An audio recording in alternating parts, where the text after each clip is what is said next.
കമിതാക്കളുടെ ദിനം, സ്നേഹത്തിന്റെ ദിനം, പ്രണയത്തിന്റെ ദിനം എന്നൊക്കെ ഈ ദിവസം അറിയപ്പെടുന്നുണ്ടെങ്കിലും ഇപ്പോൾ നമ്മൾ കാണുന്ന ഫെബ്രുവരി 14 ആഘോഷങ്ങൾക്ക് പുറകിൽ വളരെ മനോഹരമായ വിശുദ്ധമായ ഈ ദിവസത്തിന് കാരണമായ ഒരു ചരിത്രമുണ്ട്. തിരുസഭയിലെ വിശുദ്ധ വാലന്റൈൻ എന്ന ബിഷപ്പ് വഴിയുണ്ടായ ചരിത്രം. ക്ലോഡിയസ് രണ്ടാമൻ എന്ന ചക്രവർത്തി റോം ഭരിക്കുന്ന കാലം. അന്ന് വാലന്റൈൻ റോമിലെ ഒരു മെത്രാനായിരുന്നു. യുദ്ധ തൽപരനായ ചക്രവർത്തിക്ക് ഒരു മിഥ്യാധാരണ ഉണ്ടായി. വിവാഹിതരായി കുടുംബ ബന്ധങ്ങളിലും പ്രാരാബ്ദങ്ങളിലും പെടുന്ന ചെറുപ്പക്കാരേക്കാൾ പട്ടാളത്തിന് ഗുണം കൂടുതൽ അവിവാഹിതരാണ്. അതിനാൽ ചക്രവർത്തി ചെറുപ്പക്കാരുടെ വിവാഹം നിർത്തലാക്കി.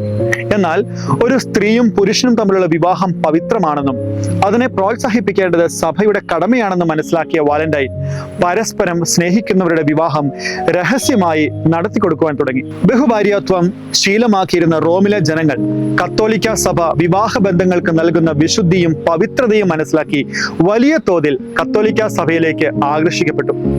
ചക്രവർത്തിയുടെ ന്യായ വിരുദ്ധമായ ഈ വിവാഹ നിരോധന തീരുമാനത്തിന് കൂട്ടുനിൽക്കുവാൻ ആ കത്തോലിക്ക വൈദികന് സാധിച്ചില്ല. അദ്ദേഹം വിവാഹങ്ങൾ ആശീർവദിച്ചു കൊടുത്തു. എന്നാൽ അധികം വൈകാതെ ഈ വാർത്ത ചക്രവർത്തിയുടെ ചെവിയിലെത്തി. ക്രിസ്തുമതം ഉപേക്ഷിച്ച് പേഗനിസം സ്വീകരിക്കാതിരിക്കുന്നതിൽ എതിർപ്പുണ്ടായിരുന്ന ചക്രവർത്തി വാലന്റൈനെ അതിവേഗം പിടികൂടി ജയിലിലടച്ചു. അക്കാലത്ത് കുറ്റവാളികളെ വിധിക്കേണ്ടിയിരുന്നത് ആസ്റ്റീരിയസ് എന്നു പേരുള്ള ഒരു ഉദ്യോഗസ്ഥനായിരുന്നു. വിവാഹം നടത്തിക്കൊടുത്തു എന്നതിന്റെ പേരിൽ കുറ്റാരോപിതനായ ബിഷപ്പ് വാലന്റൈന് ശിക്ഷ നൽകുവാൻ ആസ്റ്റീരിയസ് നിയുക്തനായി.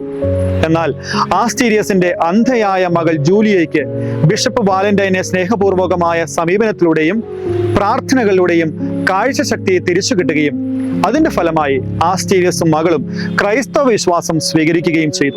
ക്രിസ്ത്യൻ വിവാഹത്തിനായുള്ള ഉറച്ച നിലപാടിന്റെ പേരിൽ വാലന്റൈൻ AD 269 കടുത്ത പ്രഹരം, കല്ലെറിയൽ, ശിരച്ഛേദം എന്നിങ്ങനെ 3 രീതികളിൽ ശിക്ഷിക്കപ്പെട്ടു. പിന്നീട് വാലന്റൈൻ വിശുദ്ധ പദവിയിലേക്ക് ഉയർത്തപ്പെടുകയും സ്നേഹത്തിന്റെ മധ്യസ്ഥനായി വാഴ്ത്തപ്പെടുകയും ചെയ്തു. വിശുദ്ധ വാലന്റൈന്റെ ഓർമ്മയ്ക്കായിട്ടാണ് ഫെബ്രുവരി 14 വാലന്റൈൻസ് ഡേ ആഘോഷിക്കാൻ തുടങ്ങിയത്.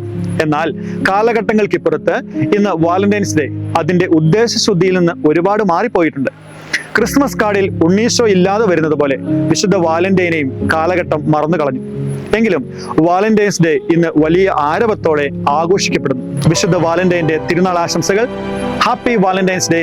ദൈവം നമ്മെ അനുഗ്രഹിക്കട്ടെ. ആമേൻ.